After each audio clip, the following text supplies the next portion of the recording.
اگر آپ نے آج ان کو دیہی علاقے کے لوگوں کو شہری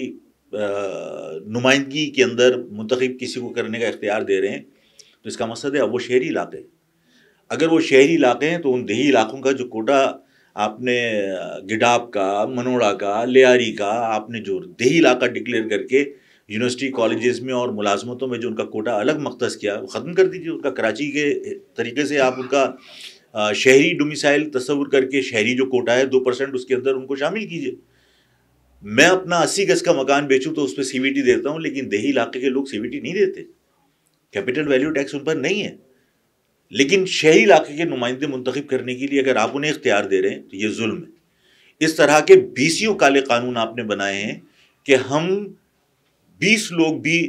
سندھ کے دیہی علاقے کے ایک آدمی کی برابر نہیں بنتے. میری قوم کے پیسے، اس شہر کے پیسے، یہاں سے ریونیو کلیکٹ ہو رہا ہے اور یہ شہر کھنڈر بنتا چلا جا رہا ہے، کسی کو پرواہ نہیں. اور وہاں میں جب جاتا ہوں تو میں ڈیولپمنٹ دیکھتا ہوں، وہاں جب جاتا ہوں تو صاف ستھری چمکتی ہوئی سڑکیں دیکھتا ہوں، وہاں کے سیوریج سسٹم اور وہاں کی تمام ترقی دیکھتا ہوں تو مجھے احساس ہوتا ہے کہ میں یہاں سے ریونیو جنریٹ کر کے ہمارے لوگ دے رہے ہیں، ہمیں ٹیکس زبردستی لیا جا رہا ہے. میں نے جس طرح کہا کہ ہمارے مفادات کا کوئی تحفظ تو نہیں کر رہا. میری شاپ کے سامنے اگر کوئی ٹھیلا لگا کے 5,000 روپے کے ٹھیلے کے اوپر میری کروڑوں روپے کی دکان کے سامنے وہی کاروبار کرے تو میرے اس مفاد کا تحفظ کون کرے گا؟ دنیا بھر میں مہذب معاشروں میں جو شہر ترقی کرتے ہیں، جن شہروں میں امن و سکون ہوتا ہے اور لوگ وہاں سکون سے زندگی گزارتے ہیں، وہاں پر کبھی بھی غیر مقامی افراد کے ہاتھوں میں انتظام نہیں ہوتا. جتنے بڑے شہر دنیا میں ہیں اور جہاں جہاں ہم ترقی دیکھتے ہیں اور جہاں امن و سکون کی تلاش میں لوگ جاتے ہیں، ان تمام علاقوں کے، تمام شہروں کے بڑے اور تمام ممالک کے بھی انتظام وہ مقامی لوگوں کے ہاتھ میں ہوتے ہیں. ہمیں لوگ مثالیں دے رہے ہوتے ہیں کہ جو لوگ یہاں پر قانون کی خلاف ورزی کر رہے ہوتے ہیں وہ جب دبئی جاتے ہیں تو وہاں تمام قوانین کی پاسداری کرتے ہیں، جب وہ انگلینڈ جاتے ہیں تو وہاں تمام قانون کی پاسداری کرتے ہیں، جب وہ کسی بھی عرب ملک میں جاتے ہیں تو وہاں قانون کی پاسداری کرتے ہیں. ہم سب کو یہ بھی یاد رکھنا چاہیے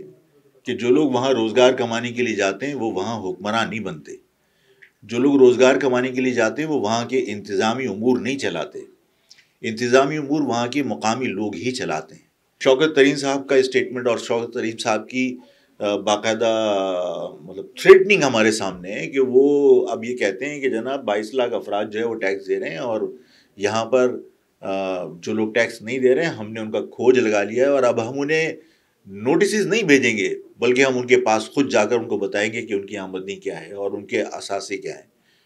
یقیناً جس نے کروڑ روپے کی دکان خریدی ہے اس کو آپ ریکارڈ پر لے کر آ سکتے ہیں، اور جو ٹھیلے کے اوپر کاروبار کر رہا ہے اس کو کون ریکارڈ پہ لائے گا؟ یہاں پر اسمگلنگ کا سامان اس شہر میں کھلے عام بک رہا ہے. جو لوگ تجارت کرتے ہیں قانونی وہ ان سے مقابلہ نہیں کر پا رہے. تو اس شہر میں صرف ایک معاملہ نہیں ہے کہ لوکل گورنمنٹ، بلکہ اس شہر میں غیر مقامی پولیس، غیر مقامی افسران، غیر مقامی انتظامیہ تعینات کر کے اس شہر کا نظام برباد کیا گیا ہے. اور یہی وجہ ہے کہ ہم نے کہا تھا کہ جب تک ہم بھی باقی تمام قومیتوں کی طرح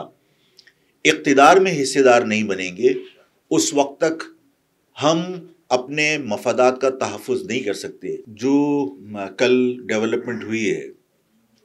اور جو 26 ٹاؤن بنا کر شہری حکومت کا جو خد و خال پیش کیا سندھ گورنمنٹ نے، تو ہم تو پہلے ہی اس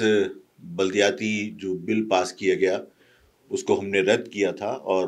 شہری عوام کے خلاف اس کو ہم نے قرار دیا تھا، اور ہم نے کہا تھا کہ یہ شہری عوام کے خلاف ہے اور کراچی کے وسائل اور کراچی کے انتظام پر قبضہ کرنے کی ایک اور بھونڈی کوشش ہے. لیکن جو بھی احتجاج مختلف سیاسی جماعتیں ریکارڈ کروا رہی ہیں اس میں سمجھتا ہوں کہ جو ہم نے 26 دسمبر کا جلسہ کیا تھا وہ بھی ظاہر ہے کہ انہی زیادتیوں کے خلاف احتجاج ریکارڈ کرنے کا ایک بہترین ذریعہ تھا. اور حیدرآباد میں جو ہم جلسہ کرنے جا رہے ہیں وہ بھی ہم سندھ حکومت کے جو متعصبانہ اقدامات ہیں اس کے خلاف ایک احتجاج ریکارڈ کرنے کا ذریعہ ہوگا.